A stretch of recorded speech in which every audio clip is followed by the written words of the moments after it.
The Hanukkah Erotica Book Club podcast. I am Raizel, and I'm joined by Malya, my stepsister and co-host. Hi, Mal. Hello. We're excited to be back for another episode. Yes, this is great. We're back on track. We're back on track on our every other week. I think it's really great. It's a good pace. It works. It's a good pace for us. I think it's a good pace for our listeners. But someone wanted me to know. I can't remember who. One of our listeners wanted us to know that if you are ever behind on a bunch, it's highly bingeable. We're bingeable? Very. Oh, that's great. That feels good news. Yeah. Yeah, that was really good news. And we've been making a lot of people laugh. Are we? We are, yeah. That's the feedback on the last episode? A lot of laughs. Great. A lot of LOLs on the last two. Sweet. Anything else about? Well, yeah, I would say one thing that made me laugh is that Jonathan said, I was surprised by how much time you spent talking about how an AI bot rated your podcast and gave us an award. But I think what wasn't clear then is that, and now I realize it might not have been clear to you, I realized that it was an AI bot almost as I was describing it to you. Oh, that was a reaction in real time? So, like, Really? Earlier in the day, I was like, oh, my podcast won an award, like, earnestly. And you were just like, you continued to think that, but then as you were reading it to me on the show, you were like, oh, this isn't real? Yeah, like, something earlier, there was, like, a twinge of that earlier in the day, just, like, just a percentage, just, like, a cent. Because I didn't fully read it. I didn't have time. I was at work. Yeah. And then when I was really going into it with you, that's when it really became very clear. So the reason we spent so much time on it is because you were processing it in real time. No, I get it. I think that, because William sent it to me, so we had a little discussion about it prior, I was pretty sure already that it was a bot, but in processing with you, like, the fact that it was an award for top 10, but they only showed us 9 is really what put it over the edge for me. Like, I was like, oh, that's not real. Have to click to get to the full top 10 list, like behind a paywall. Yeah, that's not real. Anyway, so it really made me laugh that Jonathan was surprised at how much episode time we devoted to that. That's really funny. Really I was going to say, I feel the need, upon listening and reflecting to our last episode, I feel the need to revisit a topic that I feel like already we gave a lot of airtime to, but I feel the need to circle back to it because I feel like I have more to say, and that topic is Jonah Platt's tattoo. We spent a lot of time on our last episode discussing tattoos, Jewish tattoos, Hebrew tattoos, and then specifically that Jonah Platt got a sexy new Hebrew tattoo, and he had a whole thirst trap spread on Instagram. And here's the thing. So I listened to that segment, and then I revisited the photos, which, was not painful to do. But here's the thing, which I didn't say on the podcast originally, because I didn't want to sound like I was yucking somebody's yum. And, Jonah Platt, like was you it said, my yum? It was a little bit your yum and a little bit Jonah Platt's yum, because, first of all, I support whatever you like, I think is great. And also, Jonah Platt, as you said originally, is a mensch of all mensches, I really think. And I appreciate him and what he's doing for the Jewish people. And I support his tattoo choices. But I have always felt that every time I see a Hebrew tattoo, something looks a little off. Like, it's not quite right. And I know you said it was an Israeli tattoo artist. I'm not sure why you thought that, or if you just assumed it. So I went Something back. in the comments, I think. I feel that his tattoo is not an exception. I feel there's something wrong with this. In the lettering? Hebrew. Yes. Okay. Here's the thing. So What's wrong? his tattoo says Gam Zeya Avor, which means this too shall pass. And the last letter of the first word of Gam is a mem, a final mem, which looks a lot like the Hebrew letter Samach. And I feel that the mem looks like a Samach. I see it. I'm Do you know what looking right now with this like zoomed in video. You probably watched it 1,000 times. I flipped through a few times too, and like I said, happy to do it. But I feel the mem looks like a Samach, and that there's something a little off about the spacing right there. It's not quite right to me. I'm sorry. Okay, by the way, I found I have the receipts of why I think it's an Israeli tattoo artist. Oh, good. In the comments under this thirst trap, yeah, someone comments, beautiful. Was it difficult to find a tattoo artist who could do Hebrew lettering? And he writes, Ayala is a fantastic Israeli tattoo artist. Interesting. Okay, so there you go. Okay, so she obviously knows the difference between a final mem and a Samach. So I mean, I don't know what to say. What do you think? Me? Yeah. I mean, I don't know the letter. I don't have any sense of whether or not it's off.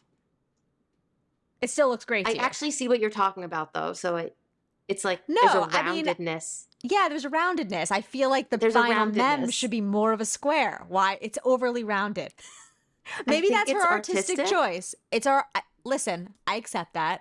I'm just saying, to me, it fits a pattern, which is like every Hebrew tattoo I've seen, and listen, most of them are not done by Israelis that I've seen. So then, of course, they're going to look a little off because the person doesn't really know the language. But Ayala is a fantastic. Ayala, I'm sure, is not in that category. So I don't know what to say. Also, her eyeshadow is shimmery pink and it matches her pink hair. I love her. I want a book just about her. No, she seems great. I mean, she's great. I would read that book for sure. Whatever kind of final Hebrew letter she's making. Listen, I'm seeing Ben Platt in a week. If Jonah's there that night, yeah, I'm taking Benny. If Jonah's there that night, yeah, I'm not going to bring this up. It's sensitive. It's permanent. No, don't bring it up. Don't bring it up. There's nothing good that comes of that conversation. The ship has sailed. I think this final mem in Gam.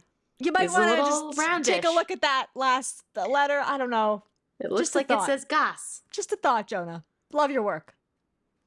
Okay, I'm really glad we brought this up. I felt like I had to just be true to myself and put that in there. Thank you. One thing when I see like thirst traps or just like carousels of selfies and stuff that I often find funny, and also just like seeing like my own camera roll of just like pictures of my kids and stuff, is like the pictures that you see is just like 1/3 or less really of the amount taken. Of course. Like the amount of photos taken of this tattoo, the chest must be endless. The videos, oh my God, of course. The lighting, you can just imagine the permutations, what must have gone on. Yeah. They did a good job. I mean, they picked good ones. Great. They're professional. They know what they're doing. Yeah. Okay, Jonah Platt's tattoo, second episode filled with airtime, but worth it. Totally. If I have more thoughts, I'm going to share them on subsequent episodes. Honestly, please do. This can have a whole segment of its own. There's the Jonathan segment and the Jonah Platt tattoo to get segment. More. He's going to get more. More Hebrew ones or just more tattoos generally? I don't know. I said it here first. Okay. Listen, we'll reflect back on that. We'll circle back. I don't know. I think maybe more Hebrew ones. So I don't know. You know, we have to see what goes on. Great. I'm here for it. Another thing I need to follow up on is my professional lighting for our. Oh yes, the stoop lighting. So we're found the stoop. The stoop porn lighting, really. Right, found this lighting on a stoop. It works great. The caveat, as I shared in my last episode, is that it smells like some kind of a floral massage oil. So it could have been used in some kind of, to light some kind of activity in which massage oil was being used. But William now feels that our whole block is pervaded by the smell of this massage oil. Like, maybe there was a massive massage oil accident or spill, like, Oh my because he God. feels like there's a wafting smell of this. And the truth is, at first when he started saying Did it, you I was bring like, it? did I bring it home? No, he did. No, the He, scent. what do you mean? Like, why? Where is the smell coming from? I'm saying it's coming from the house where we found, in I front see. of which we found this lighting, which is down our I see. block. And sometimes when the wind blows correctly Oh and my we're God. standing there, all of a sudden William's like, do you smell it? Like, we're outside watching the kids playing and he's like, I'm getting something. And if I stand all the way down, it's all the way down the block. But if you stand in the right place, I swear you get a whiff of the same floral oil. So maybe they're just gotta get in using this there. oil constantly. Like, it's just, I don't know what it is. If it's like, Is it a candle? it doesn't smell. It could be a candle, but that's a very strong candle. It's like really. Wait, but you know those things that aren't diffuser? Is it a diffuser? It might be a diffuser, but like, how did the diffuser pervade this lighting equipment? Maybe It's a is. mystery. Maybe I think you got to get in there. we might need to lurk a little more and see if they put out other items. Whatever. I'm just saying that we happen to know because there was a spill of massage oil in our house in South New Jersey, and it was very hard to What? remove. A guest spilled massage oil No. in our house in South New Jersey, and it That's smelled like pistachio, which was the scent of that particular massage oil, for quite a while. So I first of happen all, to know that's a that- very you two thing to happen. To have the kind of crunchy guest who Who's just travels with nut oils. It is. It's on brand for us for sure. What? Of course you couldn't get that smell out. Yeah, it's faded, you but it took a ever? long time. Yeah, no, I think it's gone now, but it took a year, easily. Wow. It's okay. I mean, it's not a bad smell. It's just, strong. It's not a bad smell, but I worry about people with nut allergies, for example. Right. If it's what Walk is it? into that Airborne. room. Right. They could need an You know. EpiPen. Right. Okay. Okay. Right. Anything there you go. else? Any other catch-ups? That pretty much covers it for me. You? Okay. No other catch-ups that I could think of. I'm ready If to anything launch. comes, Yeah, I'm ready to launch in. If anything Yeah. comes to mind, I'll let you know. Please do. Okay, so we went with Late Night Love for tonight's episode Yes. by Chayla Wolfberg. Yes. You know what? Let me read the description again. Great.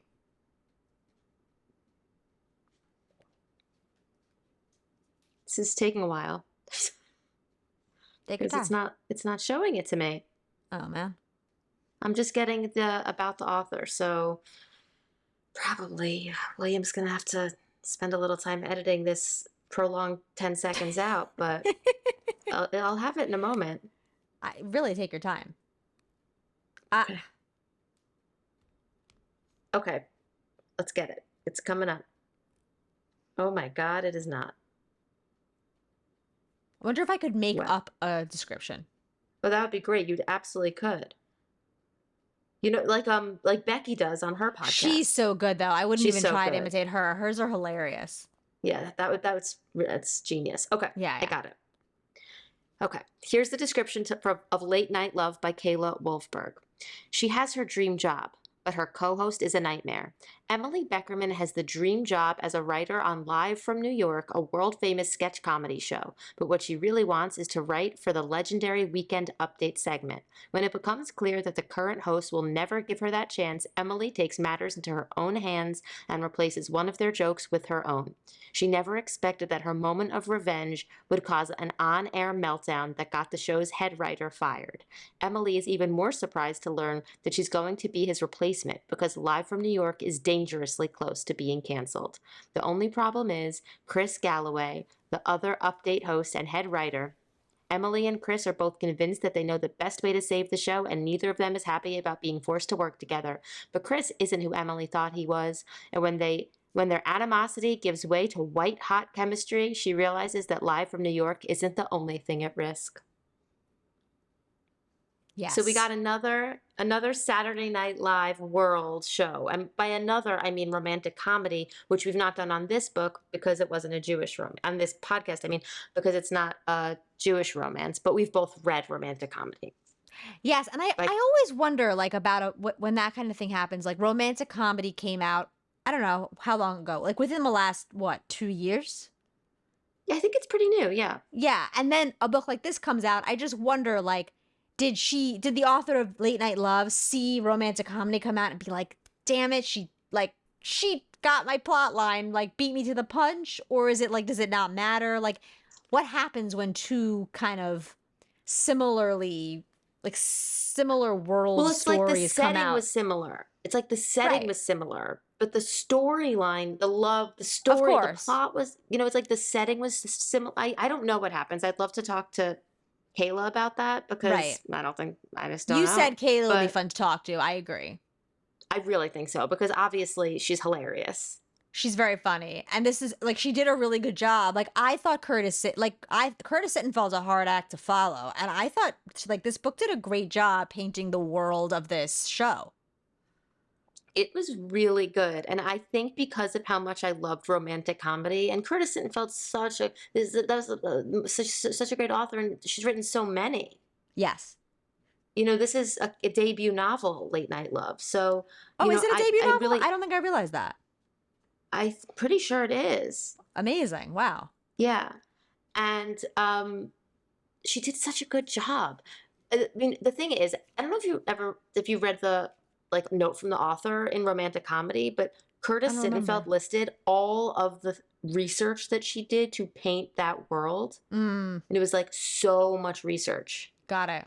On Saturday Night Live. on Saturday Night Live, like Got it. the warehouses in Queens that they built the sets in, and like it was so detailed. Do you remember? Right. It was such a Yeah, of detailed course. Yeah, book. yeah, yeah.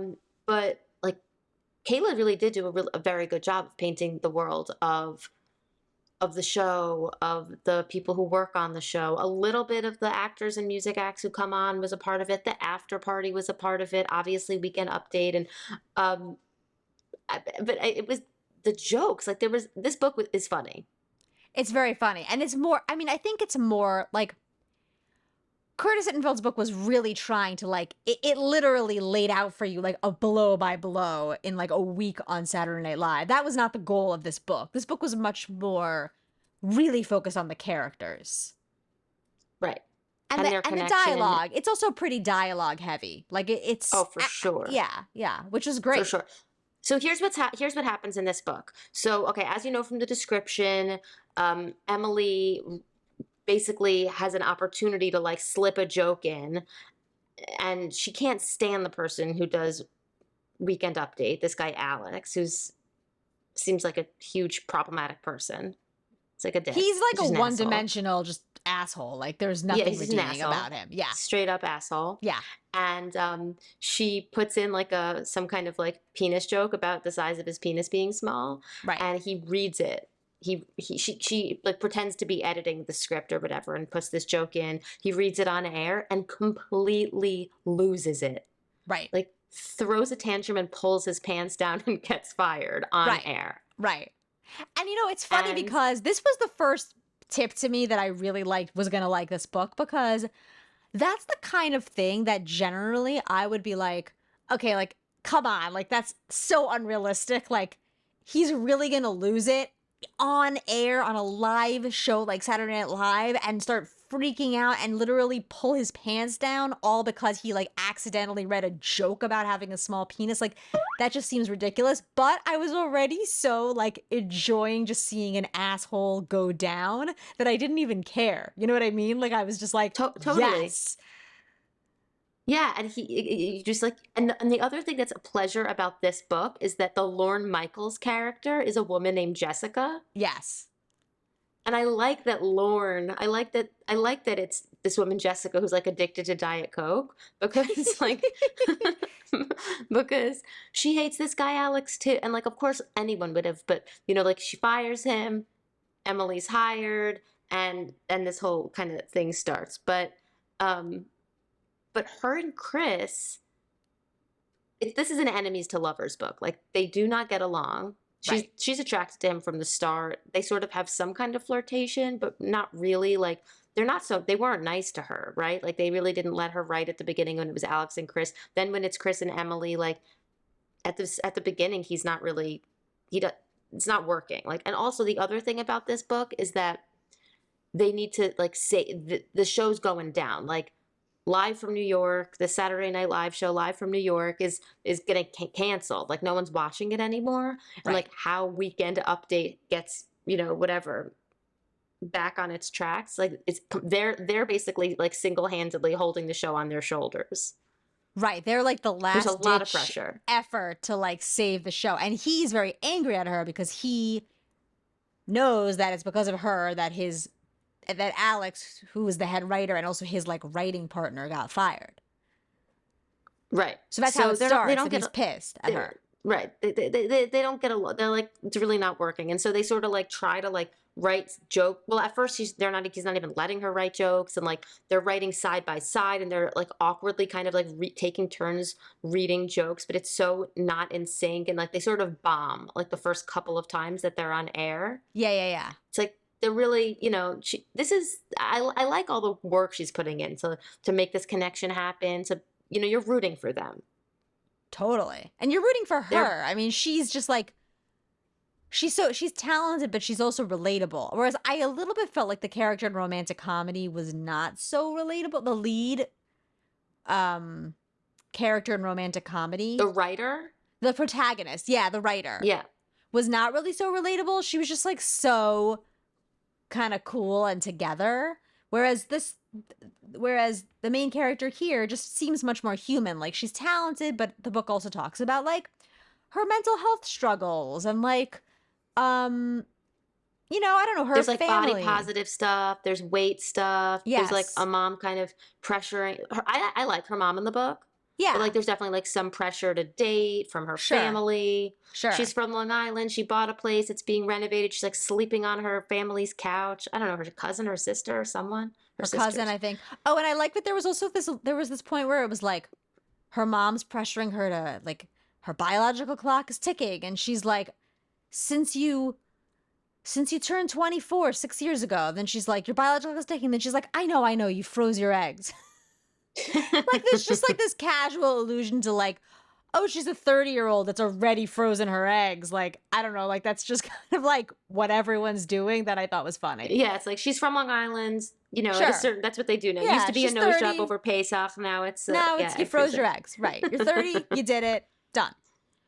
But I like the way she describes her mom. Like her mom also likes romances. By the way, this is another book. Remember I told you that in all these books, the characters love reading romance? Totally. I didn't put that together, but that was a running theme. But since you've said it, I feel like it's been in every book we've read.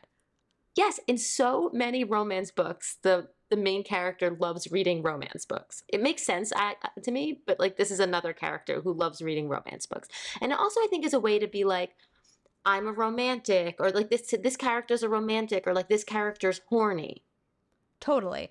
Or just like, I'm this, like in this case, the main character is like this not serious. I mean, very, very talented, career-driven, successful woman. She's the head writer on Saturday Night Live at like the age of 30, and also likes these books that are seen as like this, like the the type of book that like a middle-aged sort of like Midwestern housewife would read. But it's like part of reclaiming the genre by these authors to have their main characters who are so not Midwestern housewives love romance novels.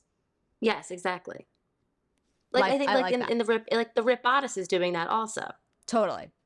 Well, and in this book, it's not just that she likes romance novels, but I feel like she uses romance novels as a way to like make headway with Chris. Like she's like, it has this whole subtext of like him being like, well, what do you like about romance novels? You know what I mean? And it's their way of talking about how they feel about love. Right. Is discussing. And also that she's horny. Right. That too. It's a part of it. It's a part of it. For sure. Yes. She's like, there's a lot of like funny, like sexual jokes. Yes. The thing about the book is that it's funny for multiple reasons. Obviously, she is funny, and she's writing a character. Her character is a comedy writer. Yes. This book is part of why this book is so good is that she's also writing jokes for Weekend Update, because the book is kind of scripting out each weekend update. And so Right. this seems to me like she's very talented. Yeah, Like she's like those scenes, she's those writing weekend comedy update sketches. scenes. Yeah, they're It's like funny. she's They're writing sketches, like she's writing characters. Like you know how yes. when weekend updates like have the characters that come, like we talked last week about the woman who says she's not mad. Yeah. William Yeah. so cutely didn't know what it meant because you're not that kind of woman. It's like that's really cute. Aw. He's like, I don't get the joke. But I thought that they wrote characters. Like, I mean, she wrote characters like Totally. stressed out Santa, or like I don't know. It was so great. It was really, yeah. And the other, it was really funny. so there's like the weekend, like the scripts for Weekend Update and all of those jokes that are woven into this book. But then simultaneously, their banter, like is funny and yeah. feels like you feel the chemistry and the way that she describes her attraction, or like the look in his eyes. Like, you really feel it. I really believed their connection. It was kind of a slow burn, but then it got hot and heavy. I really liked it. Like the first scene where they where they're locked in the closet and they start kissing, that was pretty hot. That really was. It really was. There's this other kind of plot line where Emily meets an intern. Yes. And she's sort of like complaining about Chris to the intern, like, he's not letting me write. And the intern's like, you should annoy him into doing what you want. And it's like this concept I've never heard in my life. So I just was like, didn't know what was going on. And it really did sound like annoying little sister kind of stuff. But I continued to read on. I don't know who, but this intern like turns out to be his sister. And she completely listens. Like, she takes this advice. And the next day, after this, sophomore at NYU intern named Zoe gives her a pep talk and convinces her to like annoy him into, getting her way, which I've never heard. I've never considered this concept.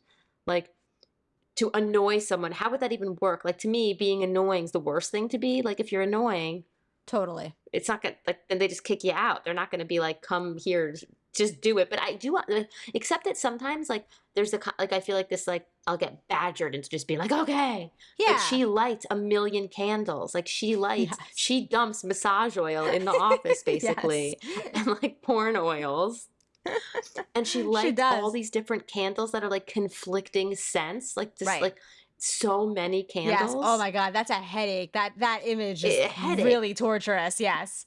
So gross. So she lights all these different candles as one thing to annoy him, and then she does another annoying thing, and he's like, okay, fine, we can write jokes together. Just blow out these fucking candles. It was funny. Anyway, she sees Zoe and Chris talking one night. He's like, do you want to grab dinner? And they're sort of whispering, and she sort of feels sick to her stomach. Like, is Chris dating this like sophomore in college intern secretly? She feels really sick over it.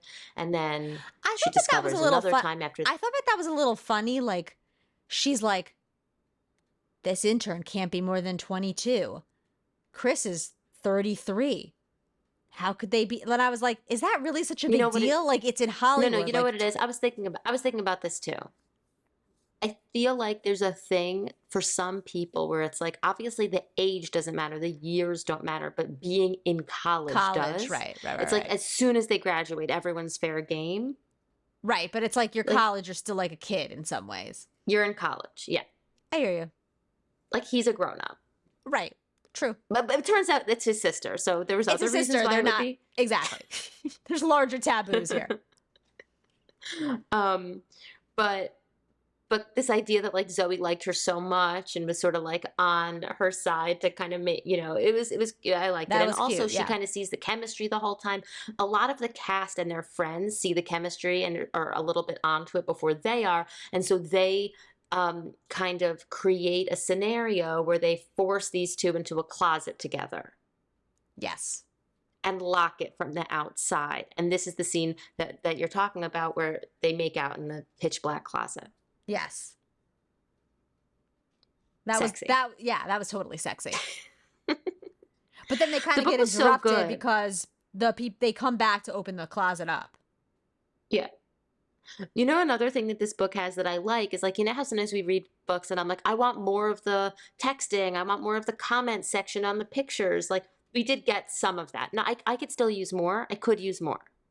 But Yes, we did. We got some text. We got some like you got some texting and you screenshots. get some Yeah. and you get some comments under, because one thing was brought up early on in the book is that like no one talks about the show anymore. Like no one's like, you're never overhearing people like, did you see not SNL, did you see Live from New York last week, blah blah blah. Like no Right. one's talking about it. And then after a really funny thing that happens on their weekend update episode, like the comment section's blowing up and we get to see how excited people are about the show. And I like that. Right. Totally. I like the way it breaks up a book. Like it's fun to read. What did you feel about the Jewish content here? Oh, that's exactly where I was going to. Okay, Okay. so we were thinking about that obviously before we went into it. Maybe because the description didn't say anything, and I think we were maybe skeptical. We were like, how Jewish is this going to be? Right. Pretty Jew. I mean, like there's a lot about her Jewish identity is a part of who she is. Yes. It's a part of her perspective and how she writes jokes. Yes. I thought there's a few things. Like at one point, she was talking about how she goes too hard with jokes and started talking about a job she had for like UJA making phone calls. That was so funny. That I was, It was when I very started funny. reading the book, I was like, oh my God, this is gonna be one of those books where it's like she has a Jewish last name, and then there's like one mention of like I'm a Jew, which would have been fine. It was a good book regardless. But then when we got to this part, I was like, okay, there's some real meat here. There really is. So it said the first time I was ever fired was when I was 22. I was a fresh, optimistic college graduate convinced that the few open mic nights would catapult me straight onto Live from New York. During the day, I worked at the Jewish Federation of New York City as an assistant in their fundraising department. My main responsibility was calling people who had previously donated and trying to get them to do so again. It was a job that shouldn't have left much room for creativity. I was given a script that mentioned many of the wonderful things the Jewish Federation did. I embellished on it to my own downfall. Please consider matching or increasing your donation to the Jewish Federation of Greater New York City. Our Jewish space laser is in desperate need of repairs. I tried on Karen Edelson, who promptly hung up. Like, it's very funny stuff. But also, it's like, we've talked about this before, but like, as Jewish nonprofit people, Right. The idea it's of just like a very specific. right, totally. It's referencing, like, you can imagine that room in UJA where there's like these assistants sitting and cold calling. Yeah, I loved it. She is a third-generation Holocaust survivor. Right. So I thought that's significant. That came up. Anti-Semitism comes up, which is timely. Yep, absolutely. I assume this was written before, but it was released in February, and maybe it's possible that I don't know, anti-Semitism comes up, that like sometimes under certain posts there's anti-Semitic comments. Right. And then she has a couple Jewish jokes that she writes for Weekend Update once Chris starts, once their mojo is going together. Right. And obviously there's this big Shabbat. Yep. So there's one scene in Weekend Update that I liked where it's the first night of Hanukkah. And you can just like see it, like, as that's what I liked. I like these books that are set. There's books that are set in a reality TV world. There's that book we read, Sadie on a Plate, that was set in a Top Chef like world. Like, yep. I really, really like it. I enjoy it. It's fun. These are fun books to read. So this episode of Weekend Update. Tonight marks the first night of Hanukkah, and Emily and I have decided that our gifts to each other this year will be jokes, Chris says. We're making each other read jokes live on air that the other person has never seen before. Here goes nothing. The audience cheers loudly as we prepare ourselves. This is a joke. A recent survey by the Anti-Defamation League found that 70% of Americans believe that Jews stick together more than other Americans, Chris says. They have to, because separating them would make it much harder to coordinate controlling the Jewish space laser. She's really into that. Yeah. Wow, Chris, I feigned shock, shaking my head at the roaring audience. News outlets have warned about an upcoming shortage of AAA batteries due to issues with the supply chain. I am unconcerned because my vibrator uses AA. It's funny. That's cute. So, I know obviously like the shtick of writing jokes for each other is like a current shtick on SNL. Yeah.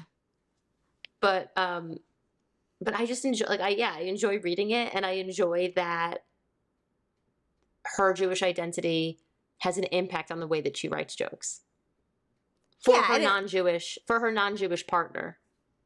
Totally. Like her news anchor is not Jewish. Chris Galloway, obviously. Yeah. I wonder how many romances there are on the real Saturday Night Live that we don't know about. That's the thing.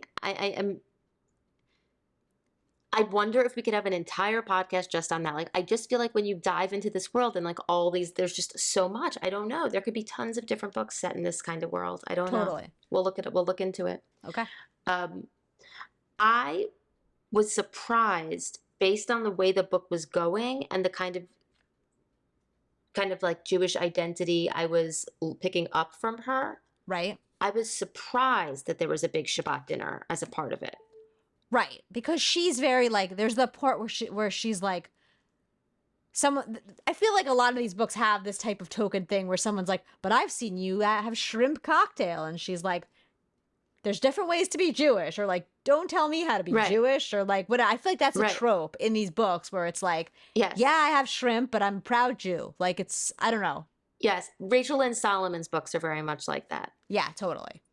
And so in light of that, I think the Shabbat dinner was unexpected. Yeah, but it was cool. Although I don't think I understand the fight. What do you mean? I can't. There was a fight at this Shabbat dinner where he stormed off. I don't think I... Oh, right. Yeah. Understand why he was so upset. Right. Why was he so upset?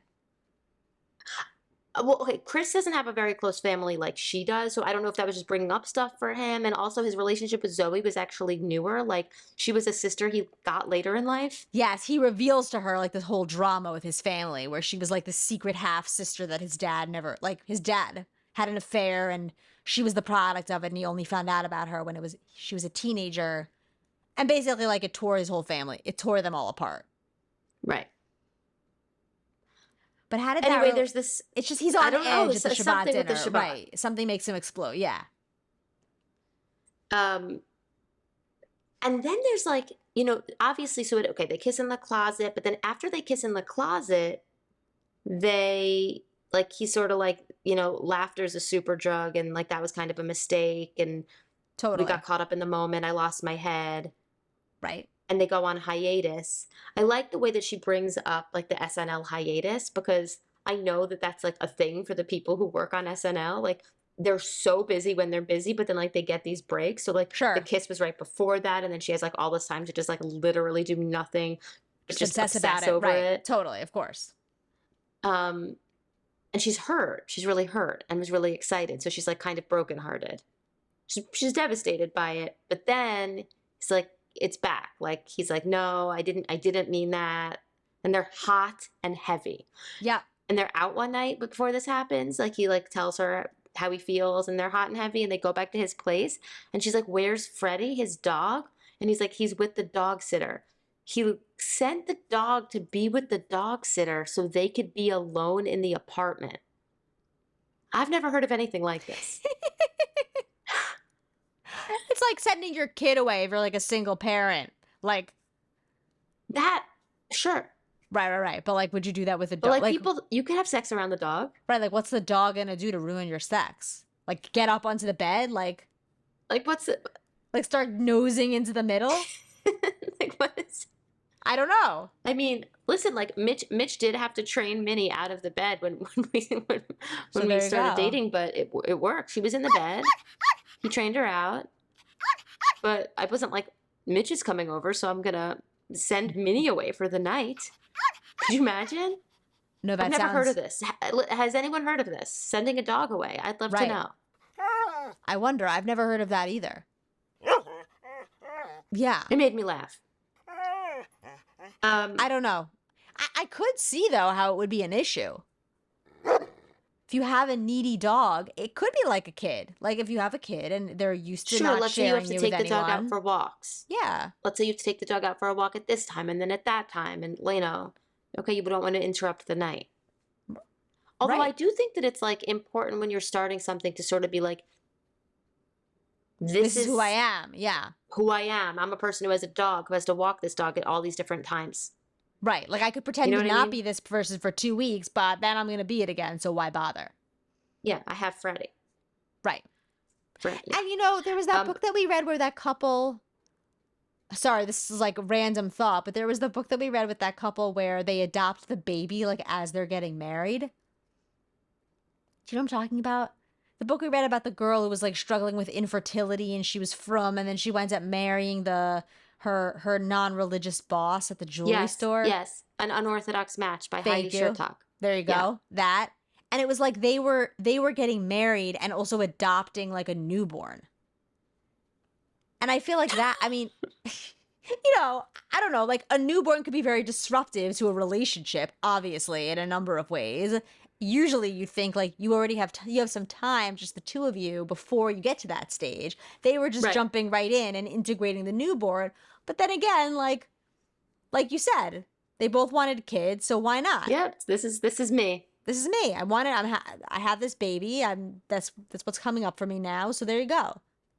It's kind I'll of be up every 4 hours feeding that baby. Right, and you'll be up with me or not or whatever, but not gonna ship the baby out for the first week. Yeah, it's weird to send Freddie away just because he thought they may sleep together. This is the first night they were hooking up. This was separate from the kiss in the closet. This is like after a long break where they've been obsessing with each other over a hiatus. Imagine getting a dog sitter because you may hook up that night. Just imagine that if you don't, like, what a disappointment. Then you get home like sad alone. alone in your Your apartment. dog's not there because you're paying for like an overnight. Yeah, sad. Okay, a few other things I liked about this book is like she weaves in like real actors' names. She weaves in like Dumois' Instagram. Like, oh, I think he always goes. I know he's always going on so many dates because I see it on Dumois. Or like, random small things. I'm drinking a tangerine LaCroix, my favorite, in honor of this book because that's her favorite. Oh, it's the nice best one. It's the best one. Great. And she mentions like putting on a Taylor Swift playlist just to like pump herself up, or like again later like the lyrics of Taylor Swift make me know that like if you ever get an opportunity to whatever it is, dance in the rain, you should take it. Like I like that she weaves in real things. Like yeah, it feels current, and also current. I guess real things that I like, so that's maybe why I like it also. There you go. Or there's a funny line. She's like, these days, the list of things I can't control feels like it's a CVS receipt wrapping around my neck and choking me to death. And like, it's like CVS receipts are long, and that's a funny joke. They're very long. Yeah, that is funny. Yeah. I liked that Sarah Michelle Gellar was a guest on Me Too. Live from New York at one point. Me too. That was a good choice. Yeah, that's when she was like practicing. Like she like went up on set alone just to practice because she was so nervous. She was a writer who had never been on TV before, and then she has to be on Weekend Update. It's huge, yeah. I liked that. Like, what do you think? You're Sarah Michelle Gellar? I liked it a lot. Is Sarah Michelle Gellar in a new thing that she would be on Saturday Night Live? Not that I know of. Like, that seems like a throwback guest. Yeah, not that I know of, though. I could be wrong. I like it, though. In Curtis Sittenfeld's book, Romantic Comedy, did you have a vision of who he was? Like, I thought that he was like John Mayer famous. Yeah. Like, I thought he was basically John Mayer. I thought of John Mayer, too. Like, I think a hotter John Mayer. Oh, much hotter. Because the way he described him the way he was described was so attractive. Yes. And John Mayer's like, I think, questionably attractive. Like, I don't think he's like everyone's cup of tea. No, but isn't John Mayer like famously a big ladies' man? He is, but also I had a conversation with Tamar Fox on her Facebook page once about this book, Romantic Comedy, because I was like, I pictured him as John Mayer. What do you think? And she was like, she said that like John Mayer, there was like some awful storylines about, I'm just not up to date on the John Mayer stuff, but like, I guess some not great storylines about John Mayer and porn. I don't know what. Oh, I see. John Mayer had like a... Yes, John Mayer's a ladies' man. Right, but it doesn't look like there's a lot going on with Sarah Michelle Gellar these days, by the way. The only things coming up are old. Who's the guy who sings that song that's like, I'm yours. Jason Mraz. Maybe it's him? The thing is, he was much more famous. Right. He was not famous so famous. Hence, I can only he was like sing Harry half Styles. Of he was like song. Harry Styles. Maybe Harry Styles. But Styles is not old But he was like enough. more of like a crooner. He was like Harry Styles with like John Mayer. I don't know. But that book was great. I recommend both. If you enjoy Saturday Night Live, romantic comedy and late night love are really good books. Like with Chris Galloway, like, are you imagining like Colin Jost? Like, who are you imagining? The thing is, like, it has to be, in my eyes, someone more attractive Than Colin Jost. Yes. Yeah, of course. Again, like, maybe people are into him. I don't know. He's not my cup of tea. But no, like, same. he's not my cup of tea. Right. I mean, I'm sure people are into him, but right. This guy's supposed to be just like, Colin Jost is like that guy who, like, you would see him on the subway, you just think he's like Joe Guy, but then like he's funny, okay, he's very funny, he whatever, then maybe he becomes more attractive. I feel like this guy is more like, this guy was just hot. He's a sexy guy, yes. Yeah. So I don't know. So there's really nobody like that. No. Michael Che's hotter than Colin Jost. Oh, much. But this guy was Irish, so it would have been like Colin Jost. Right. But I was kind of picturing him, but it's someone more attractive. William has an opinion. Right. Because that's the shtick where they write each other's jokes. Right. Well, I agree with William. Like,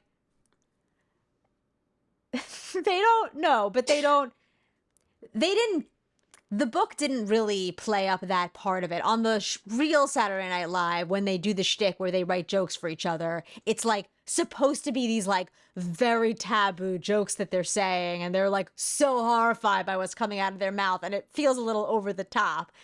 This was just kind of like, this was more cutesy. It wasn't so shocking. No, it wasn't so over the top. Right. But it does feel silly. Like, did you see this the series finale where they had the rabbi they had the rabbi there? It's funny that in the episode within the book there was Jewish content, but also in real SNL this week there was Jewish content.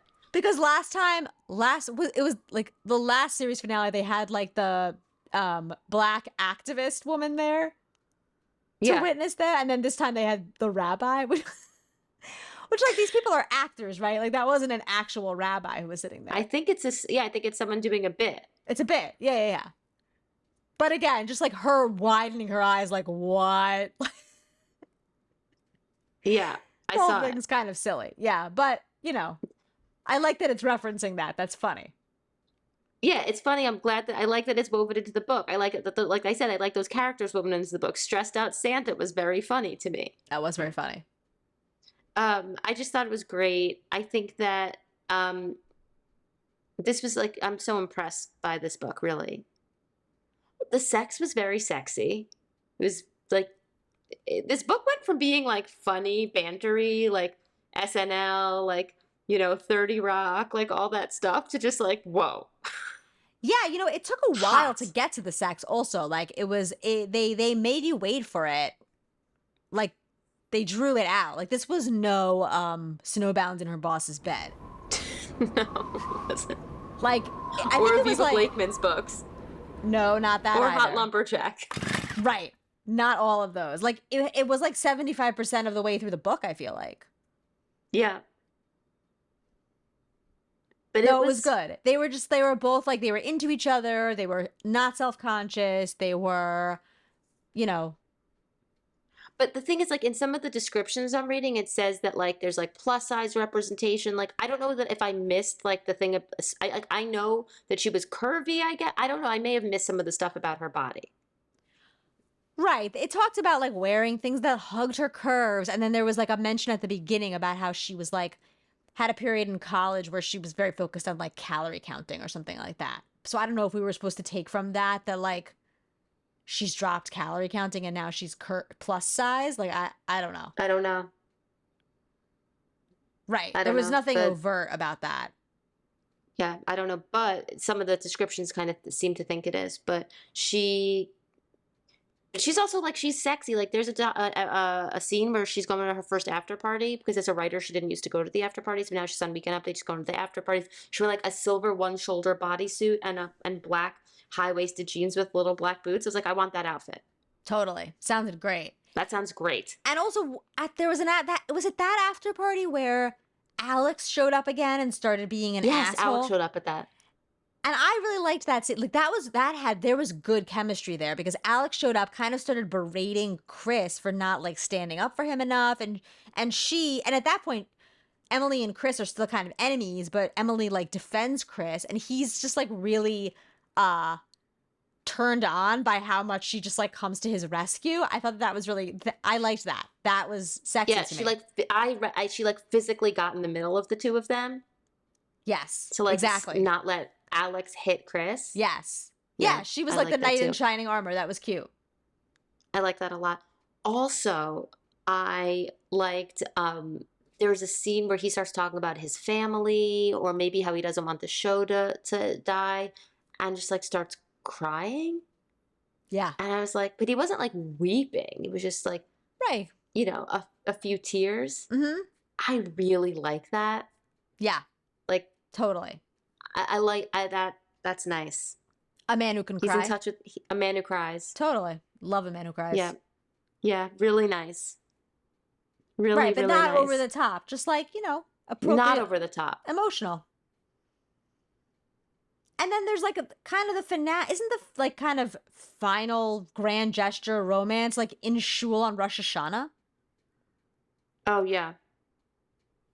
Yes. Yes. Speaking of Jewish content, there really is a lot. Yeah.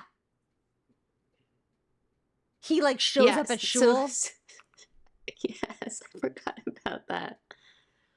Yeah, so it made me laugh though. It's like he like got a ticket to her congregation. Yeah. To like do some grand gesture. Again. I like that. That's the grand gesture is Rosh Hashanah tickets. That's romantic. Totally. He puts on a kippah. And there's also a reference. There's a reference to that where it talks about like how long shul is. It's like there's a wait list. It's like I don't even know where to start. There's so much here, but he's like I want to be with you, Emily, Chris says, pulling me into his arms. I want to write with you and fight with you and make up. I want you by my side on the show, in my life, at Am Shalom. Am Shalom's the name of the shul. That was good. He gestures to the synagogue we're inside of. There's a wait list, someone shouts. Oh, let him cut. They're in love, someone else interjects from the crowd. He smiles softly and my heart feels full enough to burst. I'm just a boy standing in front of a girl, asking her to take an extremely Catholic male shiksa. By the way, note on that. Isn't that only for women?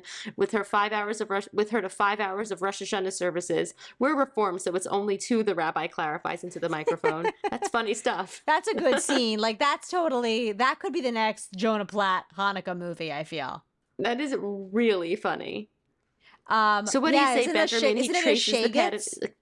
Yes, it is. Like, it's not male shiksa. Like, maybe he doesn't know that because he isn't a Jewish guy, but like, right. Shiksa, yeah, he just doesn't know. Right. Like shiksa means it's a female non-Jew. Right. I mean, there was a line where someone was like, I like the early morning service is going to be so mad they missed this. I really love it. It's very funny. That was really cute. Yeah, it was really, really cute.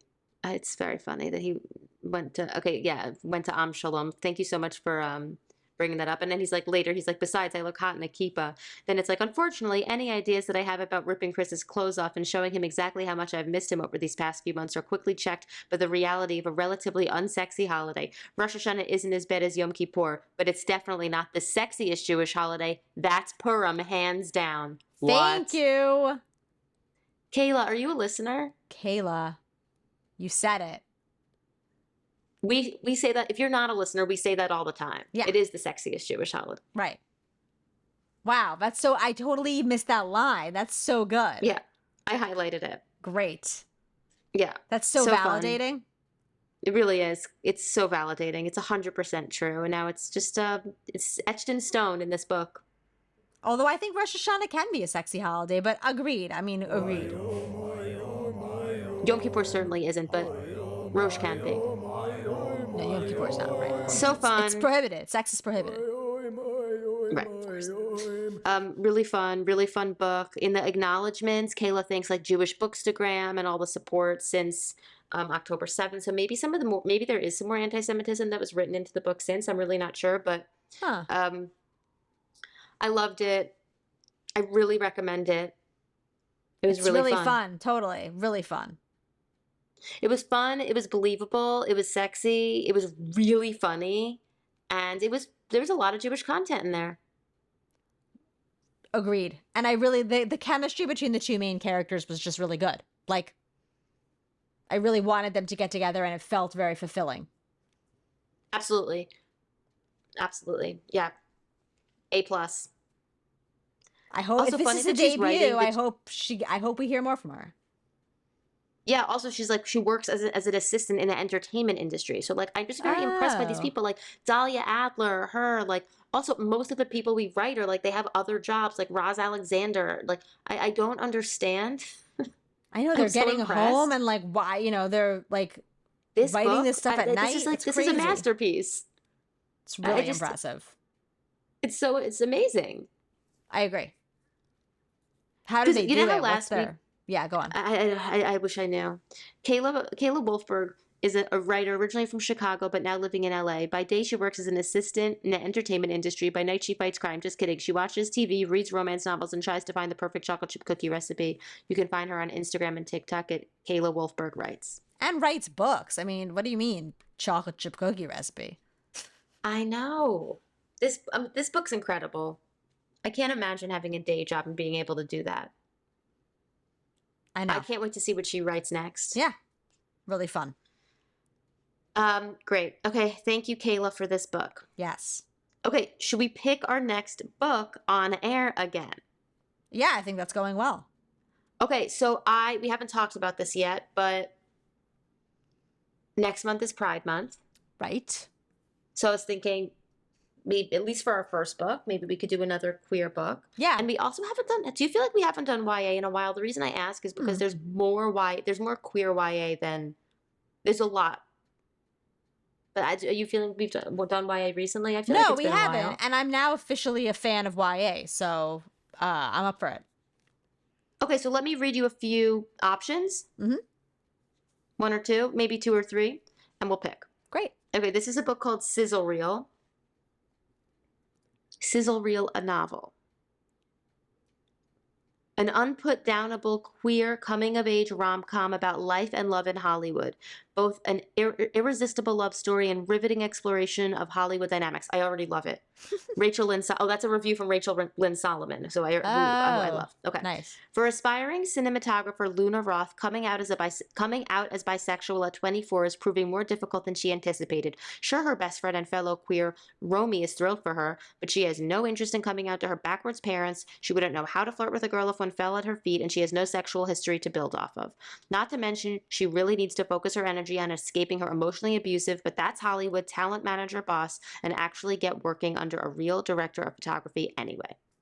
When she meets 28-year-old A-list actress Valeria Sullivan at the office, Luna thinks she's found her solution. She'll use Valeria's interest in cinematography to get a PA job on the set of Valeria's directorial debut, and if Valeria is as gay as Luna suspects, and she happens to be Luna's route to losing her virginity too, well, that's just an added bonus. Enlisting Romy's help, Luna starts the juggling act of her life. Impress Valeria's DP to get another job after this one, get as close to Valeria as possible, and help Romy with her own career moves. But when Valeria begins to reciprocate romantic interest in Luna, the act begins to crumble, straining her relationship with Romy and leaving her job prospects precarious. Now Luna has to figure out if she can fulfill her dreams as a filmmaker, keep her best friend, and get the girl, or if she's destined to end up on the cutting room floor.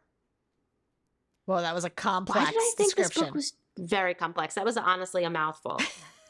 Like what? What was that? Why did I think Sizzle Reel was a Jewish? Wait, there's nothing Jewish. No. Why did I think Sizzle Reel was a Jewish romance? Because Rachel Lynn Solomon wrote the No. It has to have been that it came up on lists or something for me. But Jews in Hollywood, five films that inspired Sizzle Reel. I don't know. The main character must be Jewish. Jewish Book Council. Yes, the Jewish Book Council put out a book about. Oh. Put out a whole thing about her. Okay. Yep. There must be Jewish representation in this book. Cool. Because it's not just that Carolyn Greenwald who wrote it is Jewish. I'm sure that the character is. I believe you. Okay. Sizzle reel is option number 1. Okay. Margot Zimmerman Gets the Girl is option number 2. Okay. Margot Zimmerman Gets the Girl by 2 authors. Huh. Brianna Arshram and Sarah Waxelbaum. Wow. I'm always curious how that works. Yeah, me too. I'd love to talk to him about that. Mm-hmm. Okay, Margot Zimmerman is gay, but she didn't know until now. An overachiever at heart, Margot is determined to ace her newly discovered gayness. All she needs is the right tutor. Abby Sokoloff has her own gayness down to a science, but a flunking grade in U.S. history is threatening her acceptance to her dream school. All she needs is the right tutor. Margot agrees to help Abby get her history grade up in exchange for Queer 101 lessons, but as they spend more and more time together, Margot realizes that she doesn't want any girl. She wants the girl. Ooh, way simpler. Okay, I liked based purely on... Margot Zimmerman Gets the Girl. Margot Zimmerman Gets the Girl sounds good to me so far. Okay, should we stop there and just go with what we want to read? Let's read it. Sure, sounds good to me. Yeah, there's lots of other options, but you know what? Pride Month is long. Great, let's start here and see where we go. Margot Zimmerman Gets the Girl's our next read, listeners. Read along with us. I'm looking forward, and you know what? I don't need to know any more than our characters with the last names Sokoloff and Zimmerman. We're good. Enough said. Enough said. Okay, this was fun. Yeah. See you next time. Sounds good. Hanukkah Erotica is produced by William Levin. It is brought to you by Hanukkah Pong, available on Amazon. Follow us on Instagram. Leave us a review. Rate us 5 stars. Do all those things. Thank you. Thanks, everyone. Good night. Good night.